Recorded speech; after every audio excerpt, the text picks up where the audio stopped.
Better? Yes. Hello. Welcome to 2025.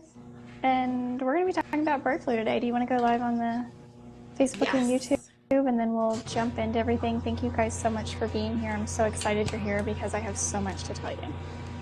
Hi, everybody on Facebook and YouTube and Instagram. Welcome to the first weekly pet roundup of 2025. Yes. Woo! I know. We were going to do resolutions this We'll week, do but those with next week. with the whole bird flu thing, it just felt like we really should be talking about this. And I'm kind of glad we didn't like rush into talking about this because it's just been, I feel like there's just so much fear that people needed a minute to like settle down and kind of like get their heads back on their shoulders and be like, okay, now I can listen to what people have to say about like what's actually going on and what the facts actually are. But really quickly, before we do that, in case this is the first time you're joining us, my name's Jessica. This is Isabel. Hi. My podcast is the Pet Parenting Reset. Her podcast is Covered in Pet Hair. And I was sweeping up this morning and in my head, I just kept going. It was like over and over, like you're going live in 2025 because you're doing your podcast live now. Yes, I'm transitioning to a live podcast starting 2025 because I'm having a really hard time editing and putting stuff out because I am a digital marketer and I work with pet businesses. So like that's where my focus really lies. And then my podcast I love to do. I do journalism. I love to interview people, tell people stories, but live is going to be a lot easier to get out in time, in a timely manner. So that's why I'm going live. But yeah, I'm usually in my office, but it is the new year. I am not ready. I am not ready at all. The holidays have been like task after task, home project after home project. So I'm in my family room / kitchen here. That's my dog Satchmo over here. I don't think you guys can see him. There he is over there. Aww. And then so I'm not usually here, but that's what you get today. So welcome. And hopefully by New Year's resolutions next week, I will be in my office because right now I can't even walk in because we're working on 2 rooms. So all the stuff from those rooms are in my office. Goodness. But I need to get it together by Thursday because I go live with the Whisker Report hosts, Whisker Media, Alex San and Mary Tan on Thursday. So I got to get it together. Gracious. Yeah, that's quick too that you got to get it together. Hopefully your kids do go back to school on Wednesday so you can. You know, I was just telling Jessica, I sent my kids and my husband to a hotel locally with a heated pool for the past 24 hours, and it has been magnificent to be able to work on my home by myself. And I also did some work, and I took some client calls. And because they've been off since like the 20th of December, I don't even know what it's like to have quiet anymore. So this was nice. And I told Chris, I was like, I go live at 3:00 on Monday with Jessica. Do not come back until after 4. There you go. I hope he no interruptions, hopefully. I hope he remembers. So we're talking about bird flu, or depending on where you're, it's highly pathogenic avian influenza. If I can get all of that out of my mouth. H5N1, which is a subtype of influenza A. And what I find really interesting about, a couple of things I find really interesting about this particular virus is that typically speaking, when we think of the flu virus or many viruses that cause this type of the type of issues we think of with flu, like all the respiratory things, we think of it being transmitted through like respiratory means. So droplets, air, breathing the same air, that kind of thing. But with this one, it has a GI component. So it has been found in feces. It is being transmitted through eating the raw meat of infected birds, and also contamination, like environmental contamination. So like their feathers, contaminated water sources, things like that, which is very interesting to me. And also the other really interesting thing about this virus, again, most viruses, when we think of like, what is the goal of a virus, is to reproduce and continue to transmit, right? So a virus is not doing itself any favors in killing its host. But in cats, it is highly fatal. So, and that's where the big concern is right now when we think about like raw food. So, hey, Kara, glad y'all are discussing it. Kara wrote a blog. Yeah, that's awesome. I've been reading so many things on this, and I haven't even finished the video that Dr. Connor Brady put out, I think yesterday, on it, which is super interesting. I have a post that I'm going to put up after we get off of this live that just kind of summarizes everything, and then in the like caption of that post, I'm going to link to Dr. Connor Brady's video, because it goes into detail about something that I don't think we're going to have time to cover here today. But basically the zoonotic strains of H5N1 could have a GI component, like we were just talking about. It can be ingested, it can be through food and water. So the transmission is different in that way, and that's why people are so concerned with cats. Just a little bit of background. It was first found, this particular strain, the H5N1 strain, from what I could find, it was first found in 1961 in South Africa. It became, quote, highly pathogenic in 1996 in China. The first human case was found in 1997 in Hong Kong, and then in the 2000s it started to spread worldwide. So it's not new, I guess, is what I'm trying to tell people here. This isn't new. We're just starting to see, I hate to say it this way, because my heart goes out to any animal that is infected by, even birds that are infected by it, like, but especially our pets, our dogs and our cats, more so our cats right now, and we'll talk about that in a little bit. But my heart goes out to any animal that is infected by this, that suffers from this, that dies from this. And we know that a house cat in the Pacific Northwest did die a few weeks ago from this, which prompted a recall from Northwest Naturals, and then the internet went crazy. So that kind of brings us up to where we are now. Well, yeah, and this particular outbreak started in January of 2022. Like this is just now in the United States. So this is just now getting that attention again because of the media coverage of that particular situation. And, you know, right now, if you go on the CDC website, they are tracking the locations of it.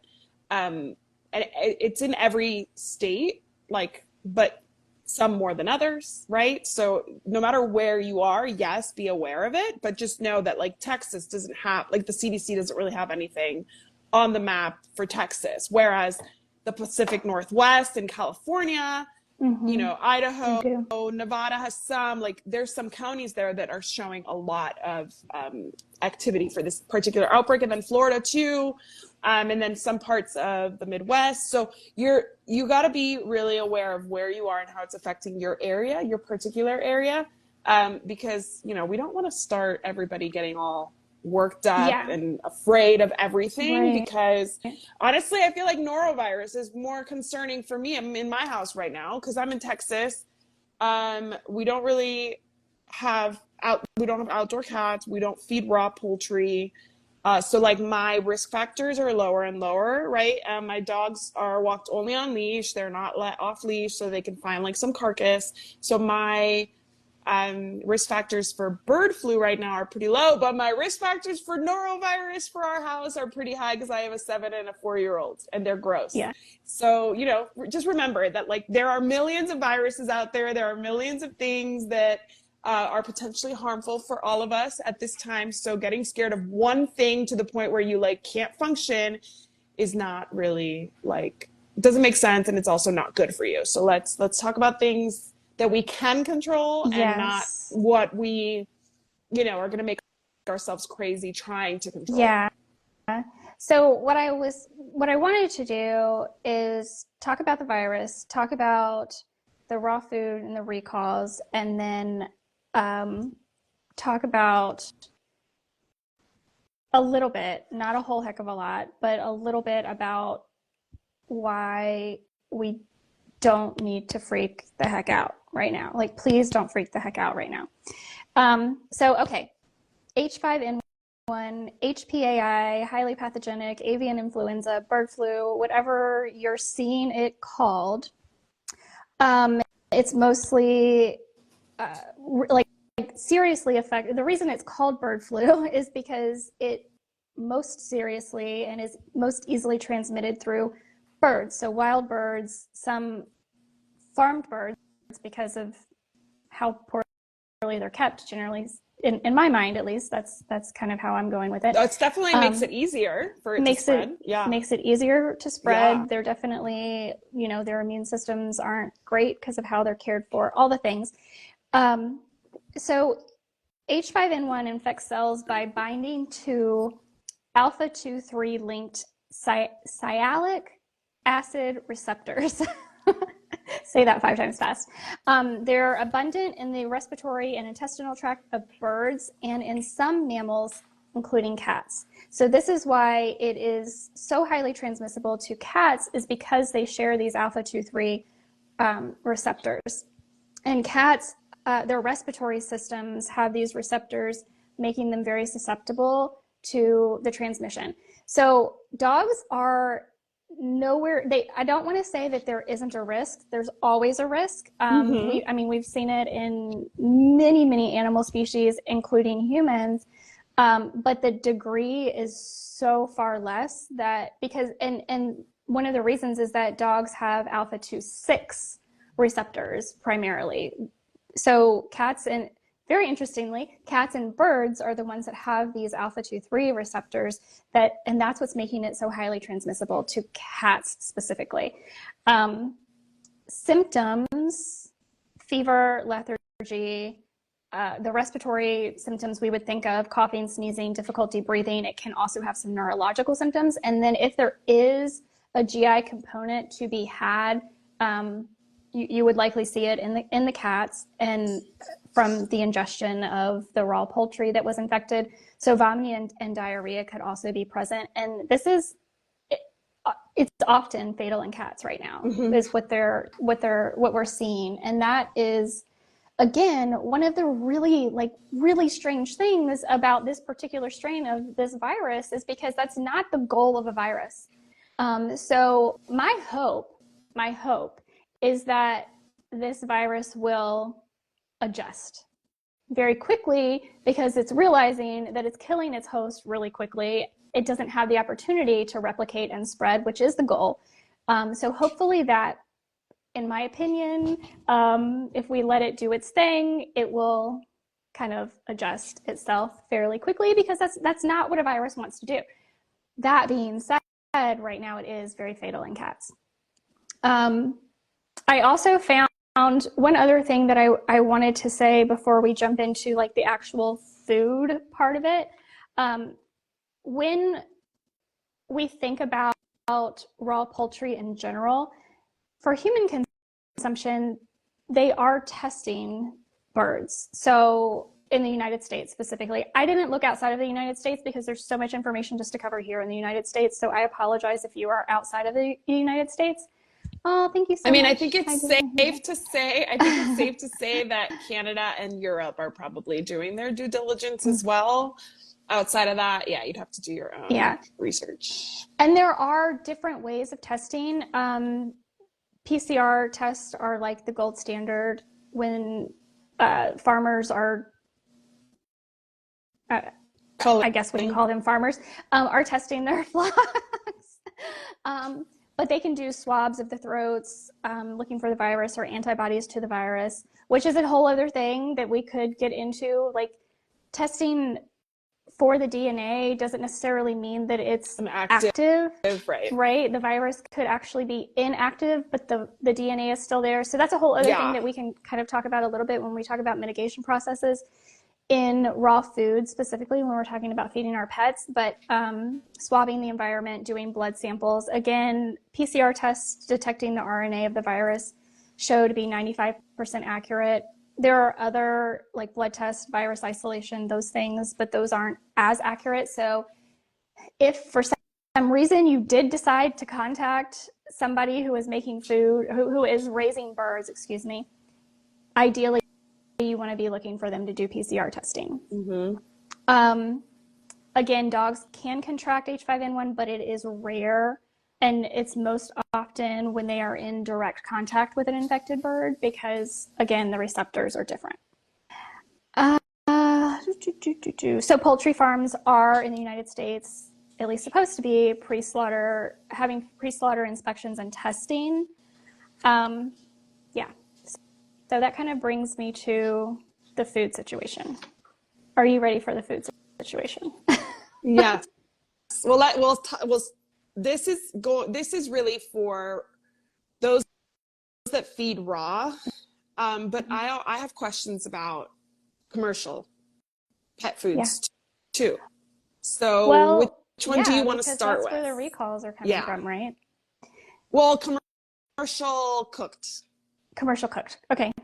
So because if we're not feeding human grade, how do we know that there's nothing tainted in there? Well, and that's my cat. Has to do Bingo. That has to do with how do we inactivate this virus, because it's an encapsulated virus. Right. So if we damage the encapsulation, then it's an inactive virus. It technically, unless it figures out how to repair itself.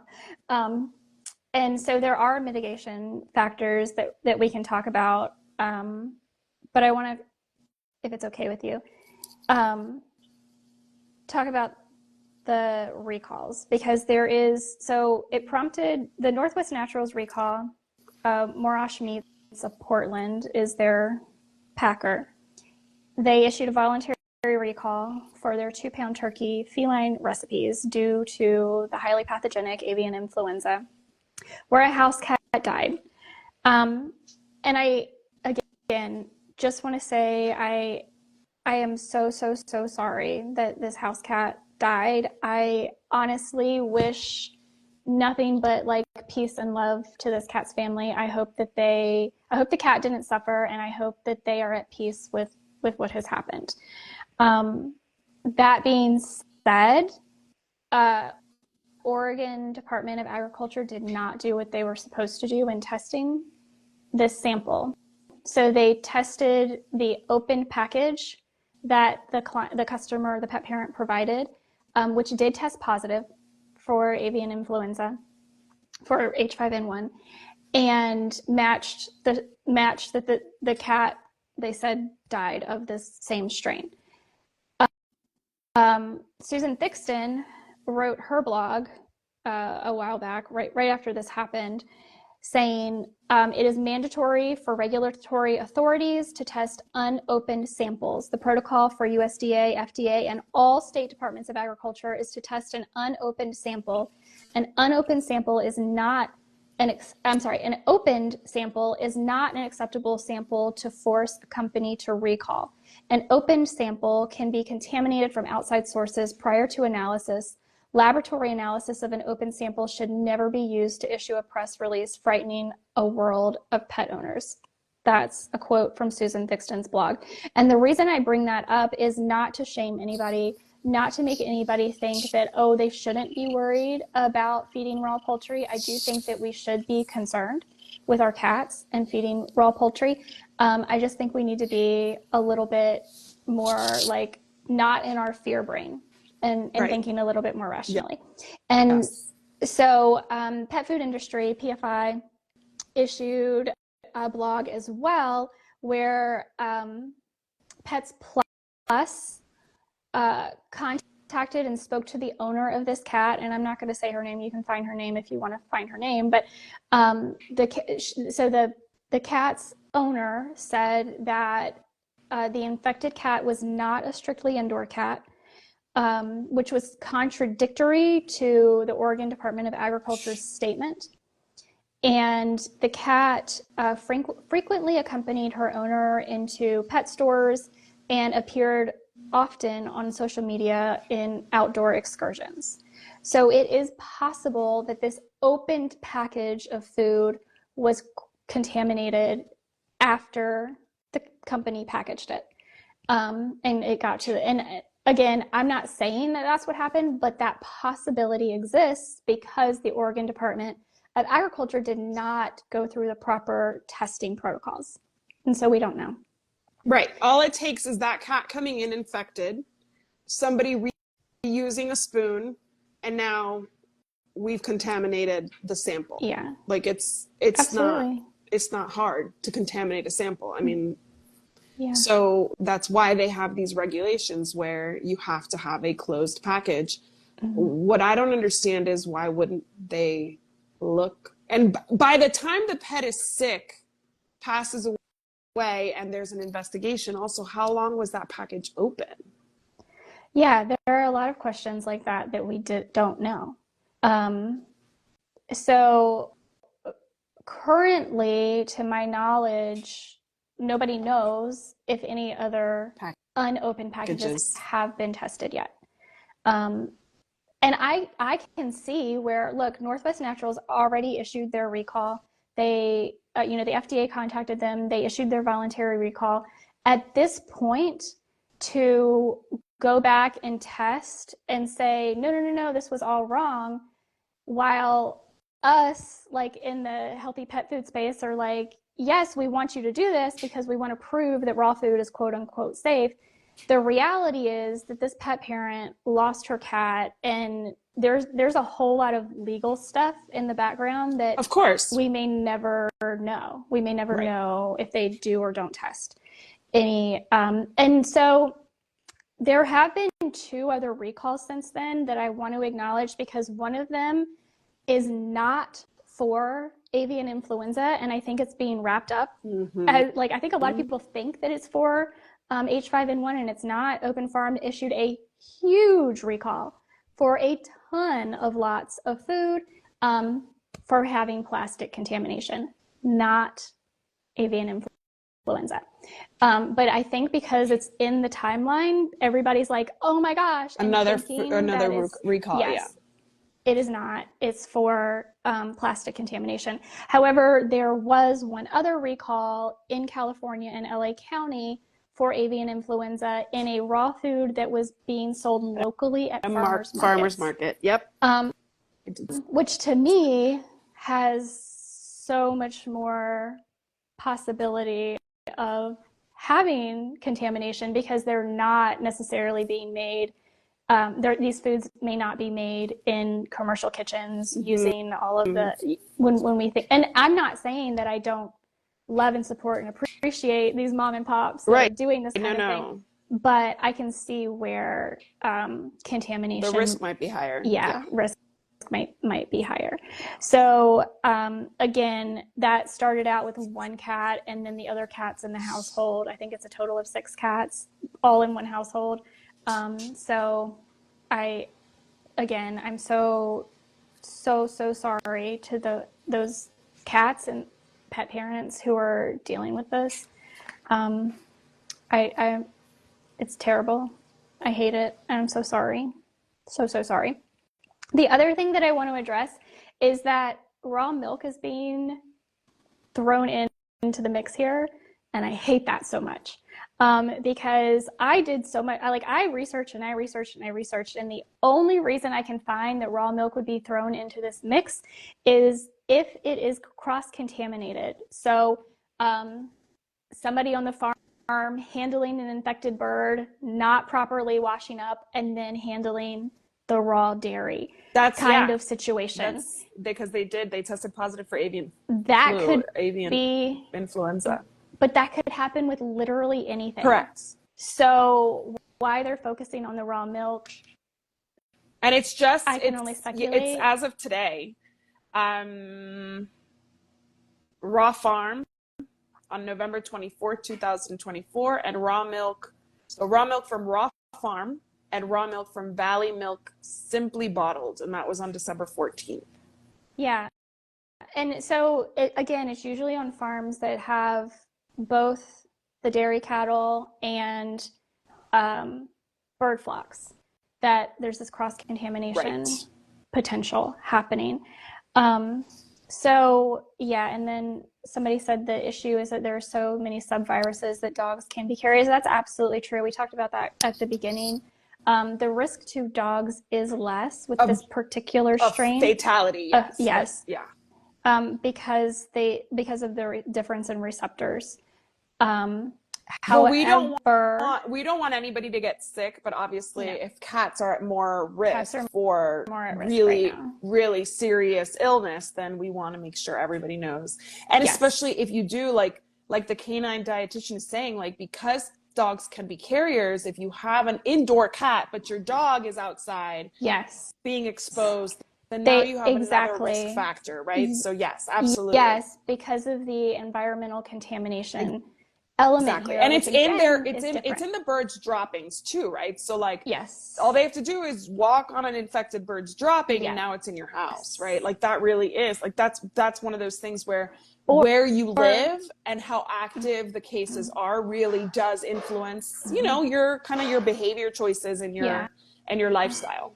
Yeah, or even walking through a puddle that an infected bird was bathed in, exactly. So it's again, that's why they call it highly pathogenic, because it is very, very highly contagious. Okay, so mitigation. We know to be true that cooking the food is going to mitigate the risk of the virus. That is true of so many things, so many viruses, and right now that is the recommendation. The biggest overarching recommendation is to cook the food, to cook the poultry specifically. I know there are some raw foods that can be gently cooked, and there are some that cannot because the bone fragments are too large. So, no, it's not being. Did you see the comment that made me laugh? Is the raw milk being contaminated by dairy cows with bird flu? Probably not. It's probably a cross contamination of dairy cows and chickens. There were some cattle. I think it started in Texas. Some cattle that did become infected with this particular strain, but that just doesn't seem to be the biggest concern right now. The biggest concern is with from birds to cats. The biggest concern is cross-contamination, and then cats eating the raw poultry. That's if it's infected. So the raw milk is probably being infected by somebody who handled a sick bird because they have flocks.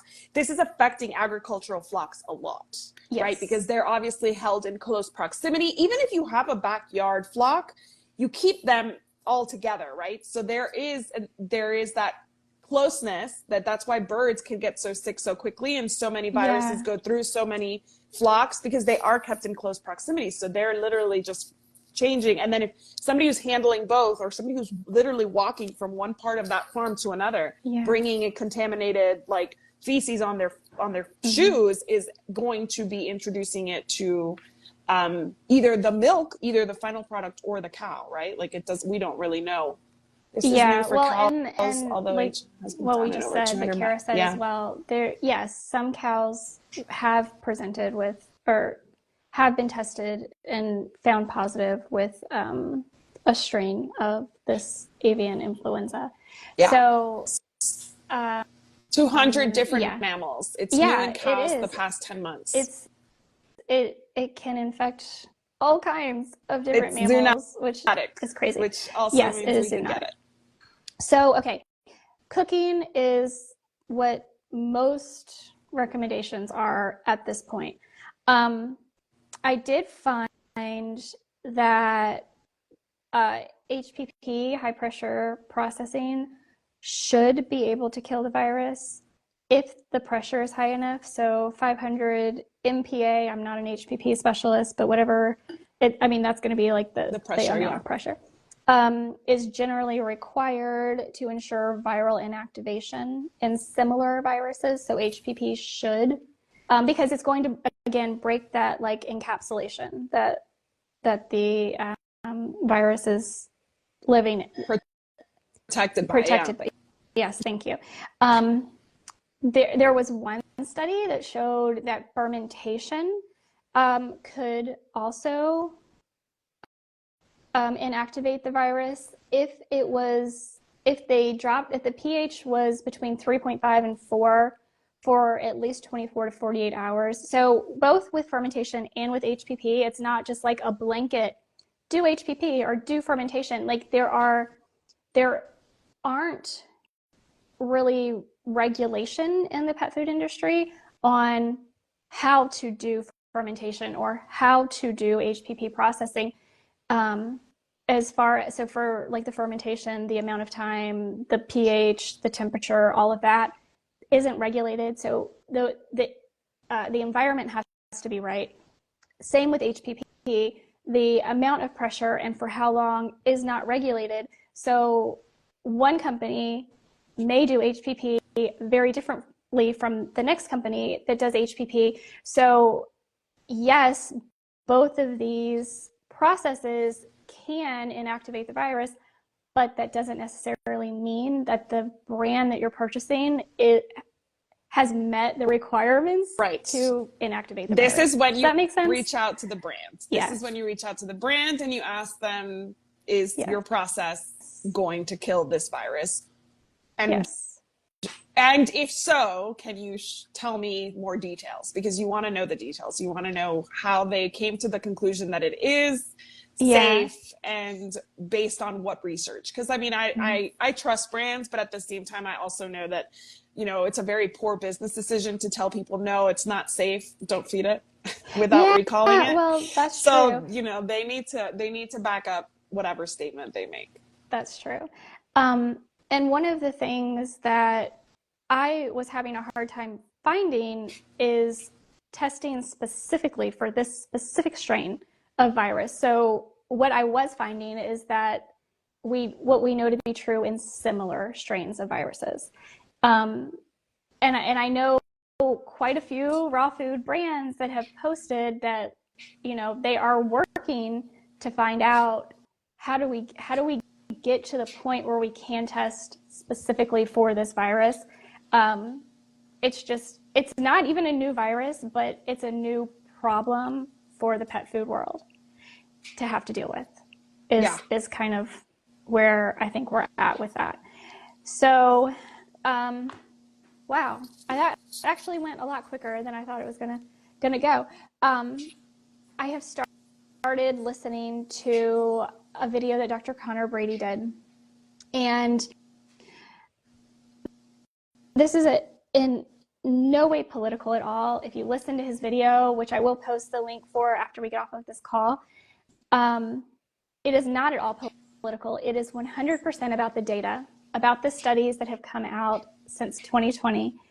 And he is making a huge correlation between the pandemic that we just went through and what we're starting to see with bird flu right now.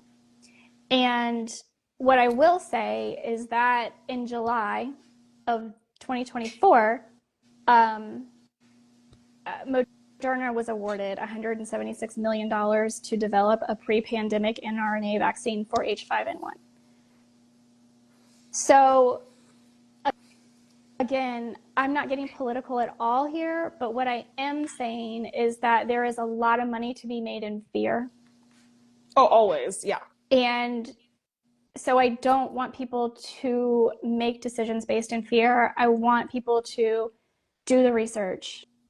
Don't even listen to me. Go behind me, do the research, find the studies, find what's actually going on, contact your specific brands of foods that you're feeding and find out what they're doing. Sourcing is, to me, better than anything else we could be like, whether you're talking about cooking the food, whether you want to go down the fermentation or the HPP rabbit hole, whatever you want to do, sourcing is the biggest component in this whole thing. So trusting the brand of food that you're purchasing to be sourcing from farms that are clean, that are testing their flocks, that are raising their animals in a more natural way, that is where I really, really, really want you to spend more of your time than anything, instead of in fear, in actually knowing what you're feeding to your pet. Because yes, any poultry for human consumption in the United States right now is supposed to be testing for this virus, but we also know that what you buy at the grocery store has allowable levels of all sorts of things. Raw pet food, by the way, pet food in general has a zero tolerance. They are not supposed to have any pathogenic bacteria whatsoever. What you buy at the grocery store has allowable levels. That doesn't necessarily mean that on a normal day without a pandemic going on, that in a healthy dog or cat, that they wouldn't be able to handle that pathogenic bacteria. They should be able to. So I'm not saying don't feed grocery store meat, but what I am saying is that know the difference. Yeah. Know the difference in the quality of the food that you're feeding to your pet, so that you know if you need to be at a heightened level of awareness of what you're feeding. Yeah, you have a puppy, you have a senior, you have a sick, compromised, immunocompromised pet. You have to be extra careful than you would with your adult, happy, healthy pet, right? Yeah. And also, I feel like knowing that you can kind of change things. Don't be stuck on something. Like if you have been doing something a certain way, maybe now is a good opportunity to try something different, try something new, transition out of something that could be risky, and just kind of see it play out, instead of like taking the risk of continuing to feed something that is borderline a risk. There are other options out there, and there right now the focus is on raw milk and obviously poultry, where this is, it's spread so quickly in avian species. So just maybe start to feed something different for a while, and keep an eye out and an ear out for any other developments, right? Because if we had told you that there was going to be avian flu in raw milk, you'd be like, how'd that happen, right? But like now we know that that's there, and we know that 200 different mammals have been infected. So it's not, just poultry. So now if you stay abreast of the situation, then you know how it progresses, because it's only going to progress, right? It's only going to get more rampant. This is a highly contagious virus that is in 50 states already, mostly in birds. Some places have confirmed cases of mammals, right? We've already lost at least one cat, pet cat in the US. This is only going to get more rampant, especially if there is some kind of vaccine in development. Then obviously they wouldn't be, I'll play devil's advocate, like they're not going to invest in a virus that's not real, right? That doesn't exist, because nobody's going to get that. But also the media they're going to pay to promote this vaccine that is meant to keep you safe from something that is real, right? So like I'll do both sides. Yeah. Your Moderna's going to develop the vaccine for something that is real, and they're going to make you afraid of getting it so that you get the vaccine. And then also they wouldn't have gone into development of this vaccine if this virus wasn't actually highly contagious, right? There are a million viruses they could have focused on. Why this one, right? So like clearly there is something here. This is highly contagious. Clearly there is something here where it's going to different species, where it's going to different mammals. We are mammals, where we can get sick. So far, because we as humans don't eat raw chicken, we're probably safer than the outdoor cat that's hunting birds outside, right? Like that's really where it comes down to. Our risk factors are lower, but that doesn't mean that it won't get to the point where we are directly at risk. It just, we don't know that. Right. Yet. So knowing that this is starting here and it's going to get worse, not better, because I think we can both agree it's not going to get better. I mean, nobody stands to make a profit if it gets better on its own. Correct. So we need to start taking steps now to prevent future problems. But the reality is, and this is completely my opinion, the reality is that it might get worse before it gets better, but it will get better without back to what you just said. Yes, without what you just said. Yes, without medical intervention.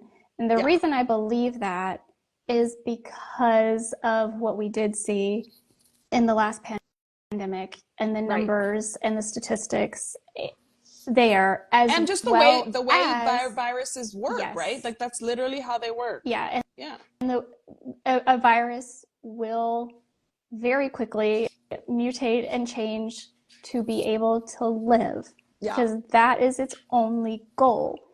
And with cats dying so quickly, that they're not able to do that. Like they can't Well, replicate and yeah, I spread when mean, they kill something so quickly. it's why we saw the C word, the pandemic, whatever, hurt so many so quickly at the beginning, and Yeah. then now it's just kind of part of what we live in, right? Because Yeah. the viruses, as they mutate, get less severe, Yes. less impact. We get more, I guess, survivors of the virus, like you said, Right. because it wants to survive. It wants to continue It to wants spread. to So yeah, it wants to survive. I agree. It will get better. We will see it kind of get out of control. And I think media is going to push that too. Like, just because if people are scared of something, the media is going to cover it. Like Right. I've said this before. It's like, if it bleeds, it leads in the Yeah. media, right? Like if people are really talking about it, there's buzz, there's news, like it's going to be covered more, because that's what the media wants to do. They want to reach people who want answers. And if you are asking the questions, they're going to try to give you the answers. So it's going to get really hyped up. And you have to be aware that it is something that is not going to affect you personally right now. Potentially, it could get worse. It could get to the point where we get really bad news about it. But there are steps you can take right now, like contacting the brand manufacturer, changing the protein that you feed, keeping maybe putting a little stop on any raw milks that you or your family or your pets are consuming for now. Just keep it like kind of like a little bit of a watch as we go, but take some precautions, because I hate the idea that like everywhere I look now, it's avian flu, avian flu, avian flu, avian flu. And like people are freaking out. Like people are and what they're not doing is worrying about the things that really are in their environment and really are concerns for them and their family, like norovirus, RSV, all these things that, like, if you have a baby, don't worry about avian flu, worry about RSV, right? Like, let's speaking more seriously about things. Yes, and the other thing again with, and I'll post the link to Dr. Connor Brady's video, because he is going through the studies and the statistics so much more in detail than I have the capacity to, honestly. The trend we saw is that medical intervention made it worse. And so that's what I really want to, like, I'm not being political at all with this, but we know it just happened. It was only 5 years ago. It wasn't that long ago. We know it just happened, and I don't want to see that happen again. And I, in my opinion, it's like two birds, one stone, right? The FDA has had it out for raw food forever. The FDA has had it out for raw milk forever, and why not? Right? Why not? In my opinion, Right. No, I mean, it's definitely for them. Like, I told you so, right? Like, and I told you so, right? It definitely is. I think that the biggest thing is I'm with you. Medical intervention is one of the things that I do last, like when it really has to happen. My first point of I mean, if I get hit by a anything, car, I want medical intervention first. Well, but no, for I a mean virus, for a virus. No, I'm talking for a virus. For a virus that can mutate so quickly, no, right? Like we knew this prior to 2020, but now it's in our faces. Yeah. That it's like, please don't forget again. Please. For me, for any virus, and I have two little kids, we have viruses in this house all the time. My poor sister has a baby who's like been sick since Thanksgiving because of all the things that poor baby's been exposed to through my family. But with viruses, the biggest thing that I always do is support the immune system before you get a virus, right? Like that's the biggest thing. Good food, feeding quality foods, getting exercise, getting sunlight, all those things that support the immune system. And that's something that all of us as pet parents can do. You know, it is a new year and we did talk about resolutions. Well, get out and walk your dog. Don't be scared that there might be bird droppings on the ground. I mean, unless there is literally an outbreak on your street, you get that dog walking, get that dog out in nature.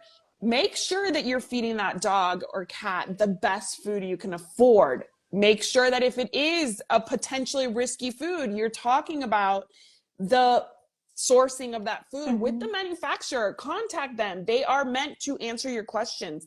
But keep living your life and keep prioritizing their immune system and their overall health. Get them to the veterinarian if they're seniors to get some panels done to make sure that their bodies are functioning properly.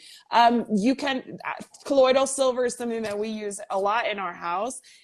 Those are, you know, remedies, home remedies, natural remedies, herbs, and all sorts of things exist that can help keep things at bay, like keep everything at bay, not just this particular virus.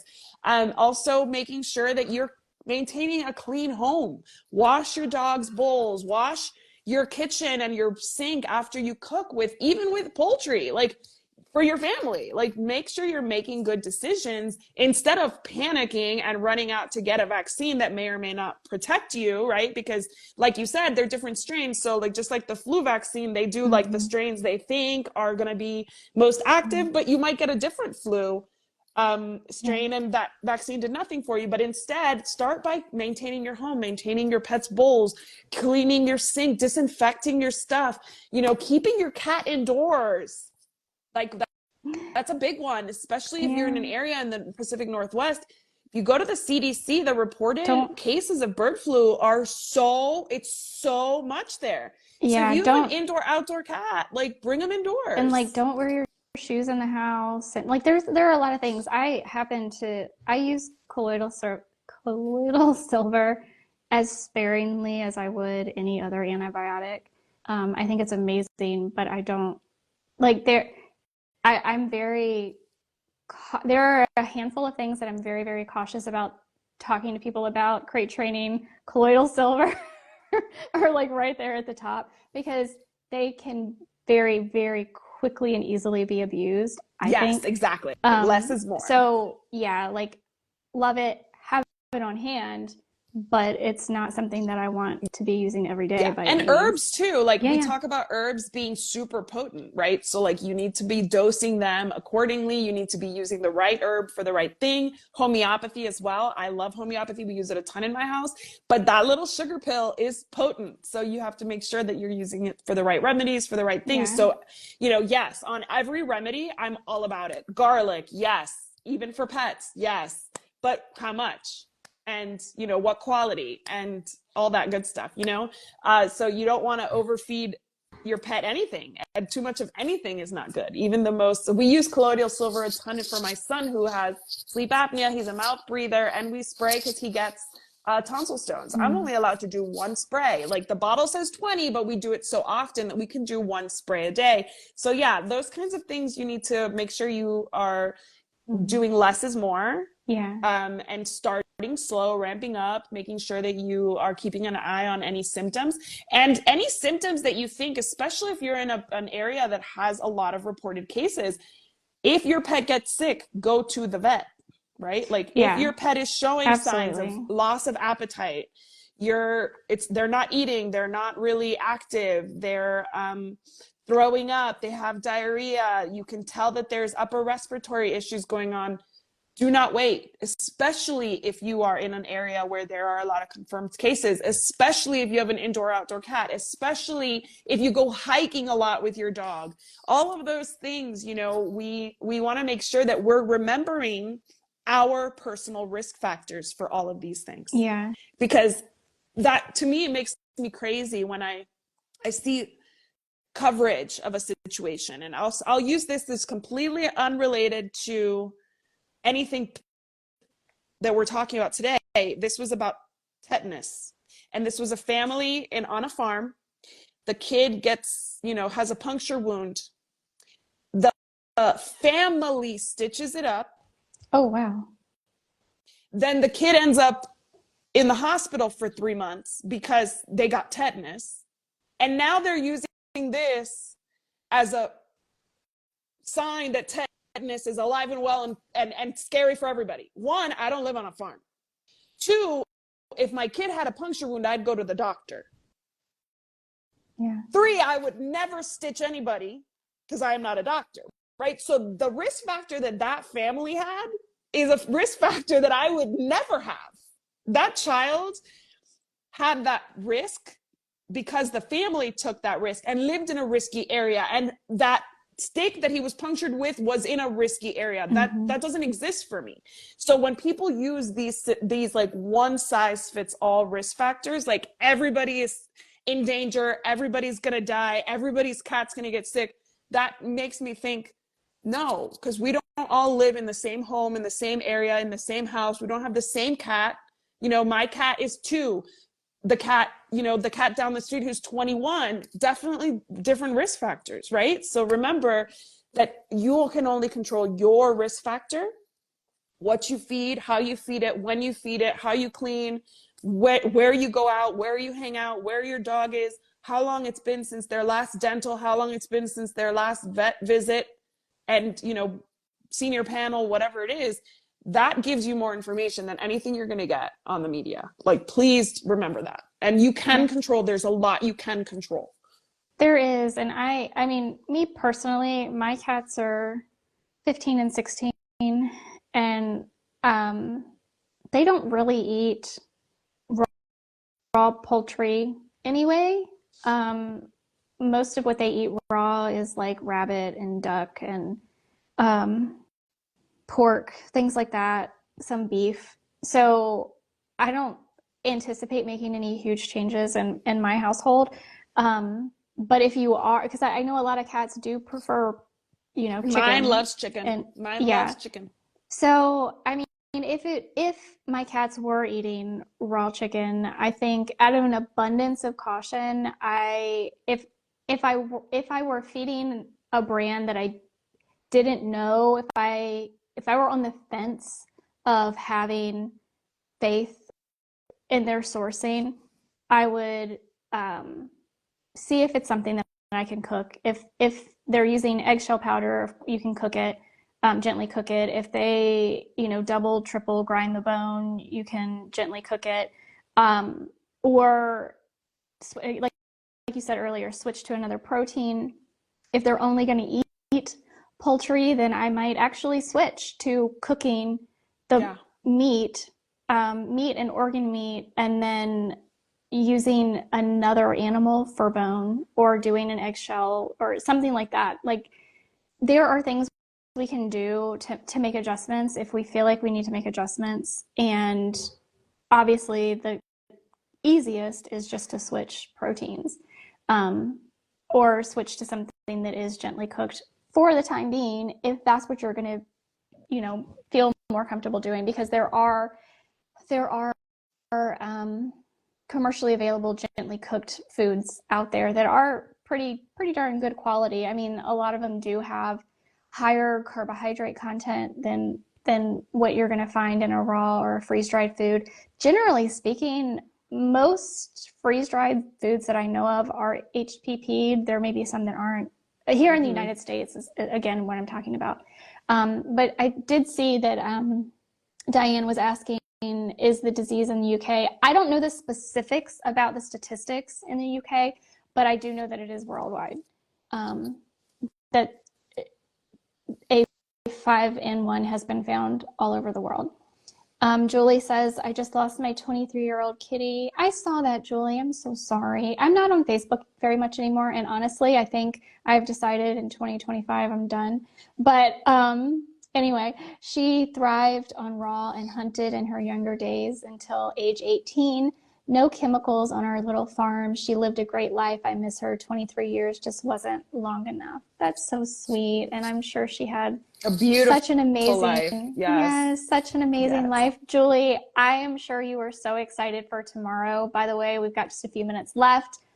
tomorrow, tickets go on sale for the More You Know Pet Wellness Summit in Williamsburg, Virginia.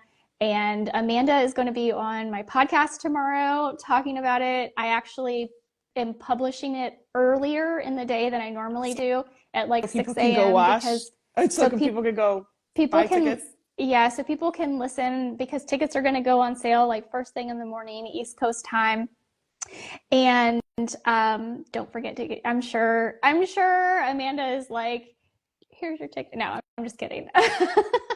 Because Julie is such a good customer at a nautical dog. But yeah, really, She really ate a lot of excited raw for. chicken. And you know what? My cat loves chicken. We don't do raw here. If we do raw, it's freeze-dried raw from Green Juju, or I just bought I got some other stuff.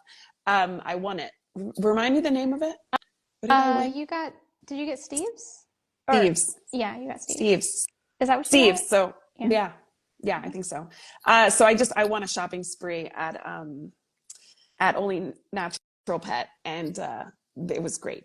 And so we don't do that because I have two little kids and I don't trust them not to touch the pet bowls and not to get into the things and stuff. So like we don't do raw poultry, but I bet you my cat would love it.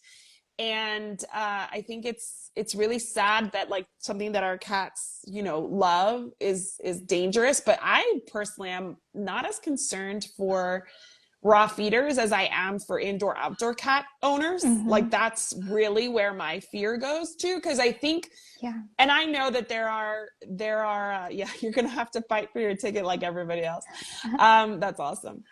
So I will say that like most raw feeders I know are so incredibly responsible and so educated and so aware of sourcing, and they're asking all the right questions. So when I see these recalls and stuff, like I worry more about the people who are like, their orders are on like, subscription and they just get whatever and they didn't even know, you know what I mean? Like she's still feeding raw chicken, savage cat. Yeah, My concern is more so for the people who are completely unaware of what's happening, because they hear bird flu, they don't think anything about the cat, they don't think anything about how it affects humans, right? Because they think just birds are dying. That's what people are thinking. So share this with people so that people know. Talk to people about that, who are pet lovers. Let them know what's happening. Remind, your pet, if you have a pet sitter, dog walker, ask them to take their shoes off, or ask them to remind them to wash their hands. They should be doing that. Like all of the pet sitters I work with are super professional. They're taking care between visits. They're a lot of them will wear shoe covers if you provide them. If you're scared, and you're somewhere where bird flu is really rampant, ask them to do that. Get creative about how you protect your little home. And educate your friends, because that's really where I feel like it's most dangerous, is like if you live somewhere where it's really prevalent, you may not even know that your cat's being exposed, and it's not through the food. Like I'm not worried about food. I'm worried more about environment. Yeah, I actually am too. I just know that so many people are concerned about the food because that's where the media is focused. And I do think it is so much more the environment, but also the environment of where the food you're feeding is coming from, which is why it is so important to and be even on top for of. us, this is a really good reminder for us as consumers, even for human grade things, right? Like when we go to stores, like this is why we need to be concerned about our food supply. This is why we need to be concerned about factory farming. This is why we need to be really, really careful with where we spend our money and who we support and how we source our food for our families, because this is all intermingled. The agriculture is all intermingled. It's not just pets. It's not just humans. It's all of it. And for now, we're hearing the recalls in the pet foods. I mean, who knows what's coming down the line? Well, yeah, and I went down the rabbit hole of like so much of our poultry in the United States is shipped to China for processing and then shipped back here for sale. Knowing that the first case that I could find that it was highly pathogenic was in China. The first human case that I could find was in Hong Kong. So, and they can, they don't always, but certain areas in China, they actually require their birds are vaccinated. So that was I went down the rabbit hole of like, okay, well, if an American farm is shipping poultry to China to be processed, are they going to require a vaccine? Like, I went down the rabbit hole. Currently, that's not the case. They're not requiring Alexa off. our poultry to be vaccinated. But I mean, there's so much about our food supply and our food system that I don't even know to be able to tell you about. No, we don't. These are things we don't want to know. I've been like, we don't want to know. It's disgusting. It's scary. I mean, it makes you not want to eat any kind of protein, especially like that you haven't, gotten down the street at a ranch or something that's nearby. Nor and Flocon is asking, why is it more dangerous for cats? If you joined later in the conversation, it's because cats have a receptor that is similar to birds and that it basically allows the virus to do more damage, for lack of a better explanation. So if it transmits to them, but it transmits to everybody, but it hurts them more. Like it proves more fatal in cats. Yeah. Cats versus dog contracting. I mean, depending on where you look, it's up to, I mean, some places are saying it's 100% fatality in cats. I'm unclear on that. And I think maybe we are unclear on that because it's all unfolding right now, right? Yeah. So basically, dogs don't have that receptor. So it doesn't it doesn't fuel the fire as easily in a dog as it does in a cat or even in a human, right? Like here. Yeah. So birds the H5N1 virus infects cells by binding to alpha-2,3 linked salic acid receptors, which are abundant in the respiratory and intestinal tracts of birds. They are also present in some mammals, including cats. The cat's respiratory system have these alpha-2,3 linked salic acid receptors, making them exceptionally susceptible. Dogs, on the other hand, have more alpha-2,6 salic acid receptors. So they are still at risk. Yeah. It's just not as severe of a risk as it's just like cats. A fire. It's like a little match that kind of in a dog will dwindle a little bit and then in a cat will ignite. And that's really that's why we need to be so aware of what species we have, their individual risk factors. And we may not know everything like you said, it's unfolding. We don't know everything we need to know. Yeah. We don't, and I feel like once it starts impacting our food supply more, especially humans, then that's when it gets more attention, right? Like that's when it becomes more of an issue. And that's when people get more interested, but by then it's often too late, right? Like the damage is really spread by then. Yes. And so I said that I was going to share something that Dr. Judy Morgan posted, and I'm trying to find it here. And you were going to share the conversation from the doctor, Dr. Colin? Dr. Connor Brady. Yeah, he's Connor Brady. So I'm going to post that. I have like a carousel of graphics to post when we get off. And when I share that to my stories, I'll also include the link to Dr. Connor Brady's video, which I'm still watching, but he is breaking down what happened in the last pandemic and why we're already seeing correlation. And we need to take the information that we learned basically from the last pandemic and apply it now. And again, just for anybody who is just joining in, July 2024, Moderna was awarded $176 million to develop a pre-pandemic mRNA H5 avian flu vaccine. So I say that again because this is what Dr. Judy Morgan posted, and she actually reposted this from one of her friends, but it says, in the upcoming weeks and months, the media will create a narrative about the dangers of bird flu. Here are the facts about Alden's the vaccine they've prepared for bird flu. It is made using the kidney cell line of a dog, a Cocker Spaniel to be exact. This cell line is called Maiden Darby Canine Kidney, MDCK cells. The vaccine insert specifically states that MDCK cell protein and MDCK DNA, which is dog kidney DNA, is found inside of each vaccine. This vaccine also contains thimerosal, a mercury derivative, and very toxic. It also contains polysorbate 80, which is carcinogenic and is known to increase in the incidence of Crohn's disease. It also contains beta propiolactone, BPL, is shown to be highly tumorigenic, genotoxic, and carcinogenic in experimental animals.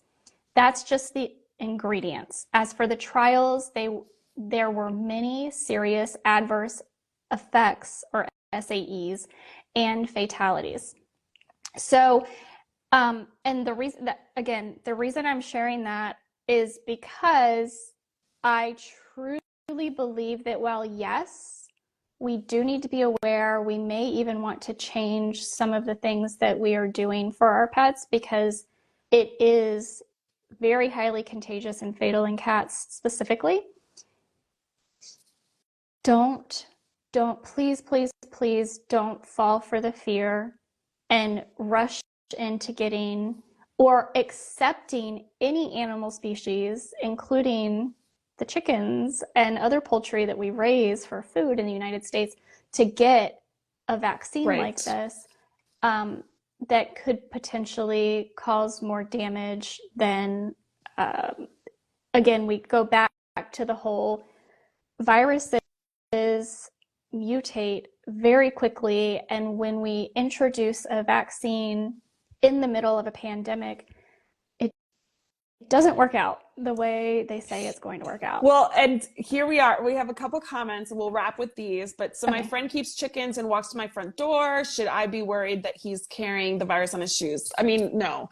If there's a virus, it's going to be in your vicinity anyway. Like that particular friend is no more risk than, the other neighbor, because wild birds are the ones who are spreading this in their, in their droppings too. So unless your friend has chickens with confirmed avian flu, I wouldn't treat him any differently than any other friend, to be honest with you. But yes, your friends with the chickens, anybody who raises chickens, just, make sure that there's no wild bird droppings falling in their, in their coop or anything like that. Cause that really is, especially again, if you're somewhere. And I think Diane, you had asked about the UK, and there are there are confirmed cases, mostly in agricultural,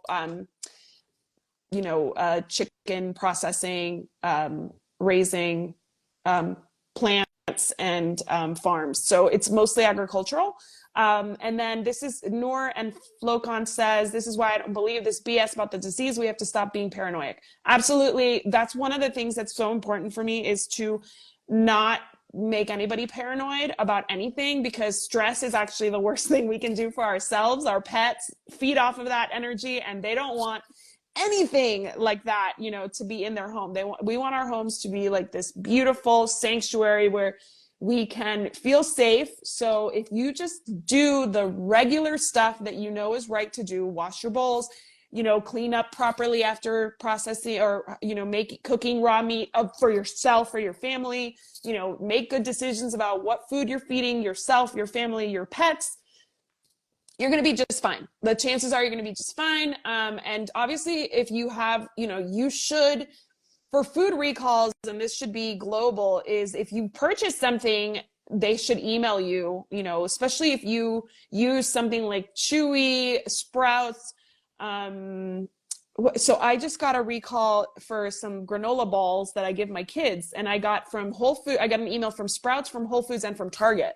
So in the past year, I've bought them in all those places. So a lot of these places will email you. So keeping an eye on stuff, making sure that you're on, if you purchase always from, let's say, Green Juju, get on their mailing list. They have an email list, get on their email list. That way you get an email if they have to communicate anything with you. Just be smart. Don't be paranoid. Absolutely not, because it's not worth it. Unless you live somewhere where your risk factor, you have determined that your risk factor for this particular virus or any virus is high, then, you know, you look at other things that you can do. But like, we're both in Texas where it's really not that prevalent. Pacific I will Northwest, say a lot more. I am continuing to drink raw milk. I'm not concerned. I mean, I understand if somebody else is, Right. and that is completely up to you, but I am continuing to drink raw milk. Because you've assessed your risk factor and you don't feel that it is necessary to make any changes. And that's exactly what we want for, like, that's why we do this, is so that we can be like, this is what we know.